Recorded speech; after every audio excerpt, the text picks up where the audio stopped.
लेकिन पुलिस को किसने भड़काया कि वो अनआर्म्ड सिविलियंस पर, निहत्थे लोगों पर गोली चलाए कि उनमें से कोई व्यक्ति बांग्लादेशी नहीं है, वो सारे के सारे हमारे देश के नागरिक हैं।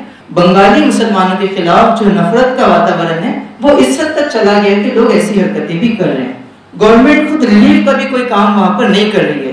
तो जो लोग 40 साल से बाहर रह रहे हैं उनको कुछ वक्त दिया जाता, उनकी जो घर में जो छोटा छोटा सामान था उस सबको भी ला के जो है आग लगाई जा रही है। जल जंगल जमीन की लड़ाई कोई नई नहीं है। हमारे पुलिस के ऊपर हमला किया अज्ञात 400 लोगों ने। तो जिस वक्त ये घटना घटी उसके बाद 26 तारीख को हमारा एक डेलीगेशन दिल्ली से वहां पहुंचा और उसके 2-3 दिन बाद फैक्ट फाइंडिंग टीम भी वहां गई। तो वहां जाने के बाद पहले दिन तो हम लोगों ने डिप्टी कमिश्नर से, उसके बाद एसपी गारन से जो खुद चीफ मिनिस्टर के छोटे भाई हैं, और उसके बाद आखिर में खुद चीफ मिनिस्टर हेमंत बिस्वा शर्मा से भी मुलाकात की। तो उसमें जो कुछ इशू हुआ था उसको उठाया गया। एक बात जो बहुत स्ट्रेंज लगी वो ये थी कि उस घटना पर वो खेद तो व्यक्त कर रहे थे, लेकिन उसी के साथ साथ उनमें से कोई व्यक्ति ऐसा नहीं था जो पुलिस पे एक्शन के सिलसिले में कोई बात कर रहे हैं। वो फोटो जर्नलिस्ट के बारे में तो बात करना चाह रहे हैं, लैंड इंक्रोचमेंट के बारे में तो बात करना चाह रहे हैं, लेकिन जब भी पुलिस के रोल पर बात की गई तो यही बात कही गई कि नहीं देखिए पुलिस ने तो सेल्फ डिफेंस में ये चीज़ की। और बार बार वो ये बात करते रहे कि कुछ लोग थे जिन्होंने लोगों को भड़काया और उसकी वजह से ये सारी घटना हुई। और हम कंटिन्यूस उनको ये पूछते रहे कि लोगों ने भड़काया, ये बात तो आप कह रहे हैं, लेकिन पुलिस को किसने भड़काया कि वो अनआर्म्ड सिविलियंस पर, निहत्थे लोगों पर गोली चलाए, इसका कोई जवाब उनकी तरफ से नहीं दिया गया। शुरू में जो मुलाकात एसपी साहब से हुई या डिप्टी कमिश्नर से हुई, वो कंटिन्यूस ये कहते रहे कि सिचुएशन तो नॉर्मल है लेकिन हम आपको जाने नहीं देंगे। हमारा प्रश्न यही था कि जब सिचुएशन नॉर्मल है तो 144 क्यों लगाया है, क्यों नहीं जाने देना चाह रहे हैं? तो बस उनका कहना था कि आप जाएंगे तो हम अरेस्ट करेंगे, एक्शन लेंगे। लेकिन आखिर में चीफ मिनिस्टर साहब ने जो ये कहा कि ठीक है आप लोग जाइए, विजिट कीजिए। उन्होंने जो बातें की उसमें सारी चीज़ें तो वही थी जो एक पॉलिटिशियन करता है, लेकिन 2 चीज़ें बहुत अहम हमको लगी और हम उसको हाईलाइट करेंगे। एक बात तो ये कि चीफ मिनिस्टर ने बहुत एक्सप्लिसिटली ये बात कही कि उनमें से कोई व्यक्ति बांग्लादेशी नहीं है, वो सारे के सारे हमारे देश के नागरिक हैं और हम उनको कहीं ना कहीं सेटल करेंगे। तो वो ये तो कह रहे थे कि वो इंक्रोचर्स हैं, उन्होंने सरकार की ज़मीन पे कब्जा किया है, लेकिन चीफ मिनिस्टर ने ये बात कही, क्लियर कट ये बात कही कि उनमें से कोई भी आदमी बांग्लादेशी नहीं है, इलीगल माइग्रेंट नहीं है। तो ये जो पूरा प्रोपेगेंडा है, खुद चीफ मिनिस्टर भी उसको एटलीस्ट उन्होंने हमारे सामने तो ये बात कही और हम ये एक्सपेक्ट करते हैं कि वो जनता और मीडिया के सामने भी ये बात खुलकर कहेंगे। दूसरी बात जो बहुत महत्वपूर्ण हमको लगी वो ये है कि फोटो जर्नलिस्ट के बारे में बात करते हुए, इससे पहले कि हम लोग हिंदुत्व या हिंदू धर्म या इस सिलसिले में कोई सवाल करते हैं, और हम में से किसी ने नहीं किया, लेकिन चीफ मिनिस्टर ने खुद ये कहना शुरू किया कि देखिए इस घटना का और ये जो सारा चीज़ें हुई है फोटो जर्नलिस्ट की तरफ से, इसका हमारी विचारधारा से, हमारे धर्म से, हिंदू धर्म से और हिंदुत्व से कोई लेना देना नहीं है। और हम समझते हैं कि जब वो खुद आगे बढ़कर ये बात कह रहे हैं तो कहीं ना कहीं उस रेडिकलाइजेशन को वो भी एक्नॉलेज कर रहे हैं कि बंगाली मुसलमानों के खिलाफ जो नफरत का वातावरण है वो इस हद तक चला गया कि लोग ऐसी हरकतें भी कर रहे हैं। ये जो चीज़ें नदीम भाई ने कही हैं, तो हमारी टीम भी 27 को वहाँ जिस वक्त पहुँची थी तो वही हुआ कि एक लिमिट के आगे आप कार लेकर जा नहीं सकते, फिर आप बोट से अंदर जाएंगे। जिस वक्त हम वहाँ पहुँचे एक छोटा सा मेडिकल कैंप लगा हुआ था, हम अपने साथ कुछ फार्मासिस्ट लेकर गए थे और उन्होंने कुछ मेडिसिन डिस्ट्रीब्यूशन का और कुछ ऐसे काम किए और उसके बाद हम लोग अलग अलग लोगों से मिले। एक बहुत इंटरेस्टिंग चीज़ जो समझ में आई वो ये कि जिस वक्त हम मोइनुल हक के घर पहुँचे तो उनकी डेथ को तकरीबन 3 दिन हो गए थे या 5 दिन हो गए थे। तो वहाँ एक ट्रेडिशन है बंगाल में जिसको वो लोग मुछाविर खाना या फ़कीर खाना कहते हैं। उसमें होता ये है कि किसी की अगर डेथ हो जाए तो उसके घर वाले गरीब लोगों को जमा करके उसकी ओर से खाना खिलाते हैं, दान करते हैं। तो आप देखें कि वो फैमिली जिसने अपने बेटे को खोया, जिसके पास कोई रिसोर्सेस नहीं है, पैसा नहीं है, बिल्कुल वो खुले आसमान के नीचे रहते हैं, लेकिन उसमें भी वो लोग आगे आए और उन्होंने उस इलाके के, खुद बहुत गरीब हैं लेकिन अपने से ज़्यादा गरीब लोगों को जमा किया और वहाँ पर फ्री ऑफ कॉस्ट वो उनको खाना खिला रहे थे। हमारी उनसे मुलाकात हुई, उनके बच्चों से मुलाकात हुई, तो ये बात समझ में आई कि इतना सब कुछ होने के बावजूद भी वो बच्चे पढ़ना चाहते हैं, आगे बढ़ना चाहते हैं। 3 उनके बच्चे हैं। बड़ा बेटा 13 साल का है जो 7th स्टैंडर्ड में है, उसके बाद मंजूरा बेगम उनकी बेटी है जो 3rd स्टैंडर्ड में है, 9 साल की बच्ची है, और तीसरा उनका एक छोटा सा बेटा मुक़द्दिस अली 4 साल का है। और उनके पेरेंट्स ने भी ये कहा, बच्चों ने भी कहा कि हम पढ़ना चाहते हैं, समाज को कुछ देना चाहते हैं, आगे बढ़ना चाहते हैं। तो उसके बाद उनकी सिचुएशन को देखते हुए SIE ऑफ इंडिया की ओर से हमने ये निर्णय लिया और उनसे रिक्वेस्ट की कि हम आपके बच्चों की सारी फ्यूचर एजुकेशन अपनी ऑर्गेनाइजेशन की ओर से बेयर करना चाहेंगे, और उन्होंने उसको अल्हम्दुलिल्लाह हमारी उस रिक्वेस्ट को कबूल किया। अब हमारी ऑर्गेनाइजेशन इस पर काम कर रही है। हम गुवाहाटी में कुछ स्कूल्स और इंस्टीट्यूशन से कोऑर्डिनेट कर रहे हैं ताकि उन बच्चों को भी वहाँ लाया जा सके, साथ ही साथ उनके घर के किसी 1 या 2 व्यक्तियों के लिए जॉब का भी इंतजाम हो जाए, तो वो बच्चे और पूरी फैमिली इंशाल्लाह बाहर आ सकेगी तो आगे बढ़कर पढ़ सकेगी। शेख फरीद के घर भी जाना हुआ, वहाँ भी यही चीज़ देखने मिली। शेख फरीद अपने घर में सबसे छोटे हैं, और जो बात नदीम भाई ने कही वो बिल्कुल वहाँ से लेकर वो वापस आ रहे थे और उनको भी जो वो गोली मार दी गई। इसके बाद वहाँ स्कूल्स हैं, लेकिन स्कूल्स के साथ आप देखेंगे कि कोई प्रॉपर सिस्टम नहीं है, रोड्स का इंतज़ाम नहीं है, कोई बेसिक फैसिलिटी वगैरह वहाँ पर नहीं है।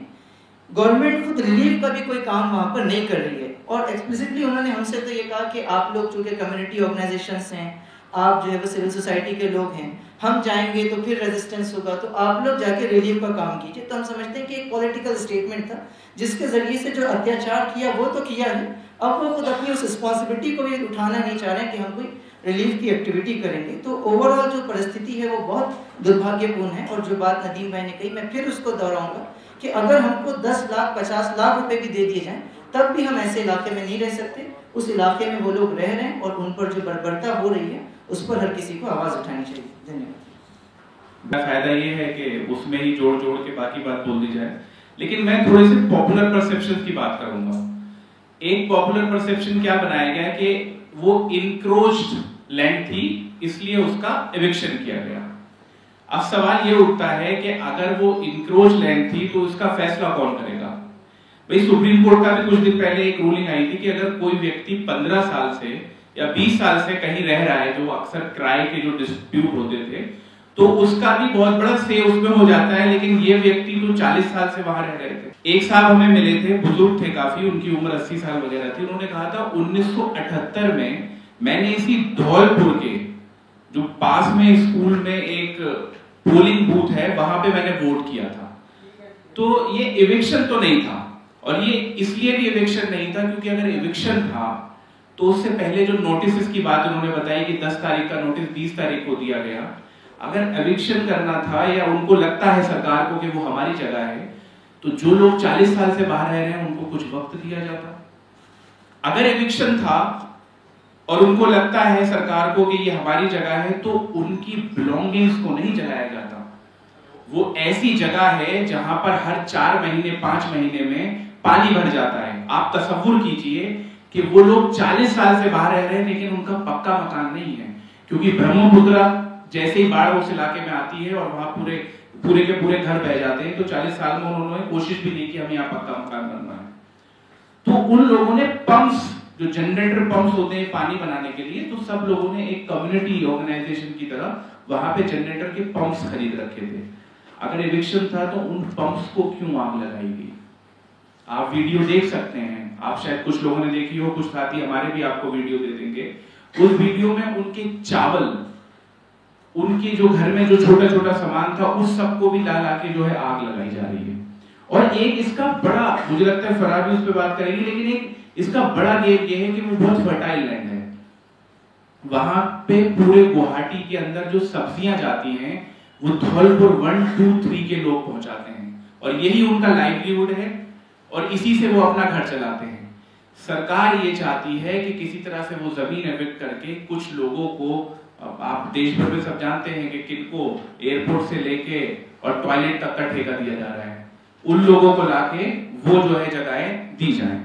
दूसरा एक क्या सवाल आ रहा है कि साहब वो कोई असम की हिस्ट्री हम जान रहे हैं, बांग्लादेशी नागरिक कह के एक पॉपुलर नैरेटिव बनाया जा रहा है। अब मैं आपको बताता हूँ, 800 फैमिली रहती है धौलपुर 1, धौलपुर 2 और धौलपुर 3 में। एक फैमिली को हेड ऑफ द फैमिली के नाम पे नोटिस दिया गया है। इसका मतलब ये हुआ कि सरकार के पास सारा डेटा, सारा रिकॉर्ड उनका है। सबके नाम एनआरसी में है, मैं उस डिबेट में नहीं घुसना चाह रहा था, लेकिन सबके पास सारे डॉक्यूमेंट्स हैं। सरकार के पास खुद पता है, पूरा डॉक्यूमेंटेशन हो रहा है। सरकार ने वहां स्कूल बना रखे हैं, सरकार के वहां पोलिंग बूथ नहीं बनते हैं। तो अच्छा हुआ सलमान भाई ने भी बताया कि चीफ मिनिस्टर ने भी इस बात को एक्नॉलेज किया है कि वो लोग बांग्लादेशी नहीं है। फिर दूसरी चौथी बात यह है कि जब ये सब कुछ हो गया तो हेमंत विश्व शर्मा उन्होंने आके कहा कि हम तो 5 बीघा जमीन देंगे, शायद आप लोगों ने सुना होगा। अब सवाल आप लोगों के माध्यम से ये है कि आपके घर से आपको निकाला जा रहा है तो उससे पहले तो रिहैबिलिटेशन का प्रोसेस है। मैं ये नहीं कह रहा हूं कि उनको निकालना चाहिए या नहीं, लेकिन अगर आप ये कह रहे हैं कि वो एविक्शन हमें करना था, सरकार की जमीन थी, सरकार को कहां कोई प्रोजेक्ट चलाना है, और जब ये हिंसा हो जाती है उसके बाद आपने कहा जगह देंगे, तो पहले उनको रिहैबिलिटेट करते, अगर ऐसा आपके दिमाग में कोई प्लान था। अब सवाल बार बार ये है कि चीफ मिनिस्टर से भी बहुत डेलीगेशन मिले, आपको पता होगा जो एसपी दारान है वो चीफ मिनिस्टर के खुद भाई हैं, और उन्होंने कितनी आपत्तिजनक बयान दिए। इस पूरे प्रोसेस में जो सबसे बड़ा मुद्दा है वो ये है कि वहां पर राइट लेफ्ट सेंटर कोई भी पॉलिटिकल पार्टी ऐसी नहीं है जो वहां पे है, लेफ्ट का नहीं पता, जो कांग्रेस का भी वही स्टैंड है, एआईयूडीएफ का भी वही स्टैंड है कि एविक्शन होना चाहिए। कांग्रेस ने वहां प्रोटेस्ट किया तो उन्होंने ये जरूर कहा, I wind up in 30 seconds, Congress ने प्रोटेस्ट करके भी कहा कि एविक्शन तो होना चाहिए लेकिन वायलेंस नहीं होना चाहिए। तो ये जिम्मेदारी शब अब देश की मीडिया के ऊपर या जो और सिविल सोसाइटी उनके ऊपर ज्यादा बढ़ गई है, क्योंकि इस इशू को लेके पॉलिटिकल स्पेस वहां नहीं है, और ये शुरुआत है। हाई कोर्ट गुवाहाटी ने और भी इविक्शंस के नोटिस दे दिए। आप सोचिए कि जुडिशरी ने सरकार को टाइमलाइन बना के दी है, शायद वो नदीम भाई के पास भी वो नोटिस है। सरकार गुवाहाटी हाई कोर्ट ने एक टाइमलाइन बना के दी है कि आने वाले डिस्ट्रिक्ट्स में जो एविक्शन होने हैं, आप अक्टूबर के फर्स्ट फेज में इतना कीजिए, सेकंड फेज में इतना कीजिए, थर्ड फेज में इतना कीजिए। तो इन्हीं सारे सवालों के साथ मैं अपनी बात को वाइंड अप करूंगा, और भी आगे स्पीकर्स हैं कि अब हमारी जिम्मेदारी बड़ी है।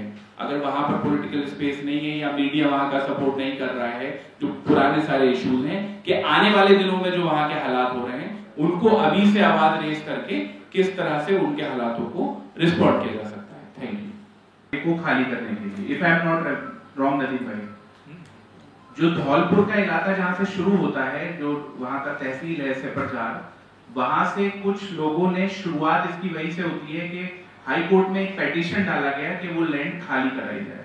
अब उसको हेट बोला जाए या उसको इंडिजीनियस कॉज बोला जाए या उसको ये बोला जाए कि माई लैंड एंड माई राइट, या उसको ये बोला जाए कि इंडिजीनियस लोगों को एम्प्लॉयमेंट देने के लिए किया गया है, ये तो फिर एक चर्चा का विषय है। और देखिए, जो लैंड की बार बार बात आ रही है, इस देश के आदिवासियों से, आज से नहीं, जो असल इस देश के नागरिक हैं, उनसे भी तो लैंड के राइट कागज मांगे जाते हैं। जल जंगल जमीन की लड़ाई कोई नई नहीं है। अब मांगिए आप आदिवासियों से लैंड के उनका जो है वो जंगल नहीं है, और वो कहां से दे पाएंगे? तो बस यही आपके सवाल का जवाब। वो जो लोग वहां पर रह रहे थे, जब वहां पे फायरिंग हुई, पुलिस का चार्ज हुआ, तो अच्छी खासी तादाद जो है वो दूसरे इलाकों में कहीं भाग गई, कहीं चली गई, और जो बचे हुए लोग हैं वो धौलपुर 2 जो नदी के, छोटी नदी के दूसरे तरफ का इलाका है, वहां पर आकर रह रहे हैं।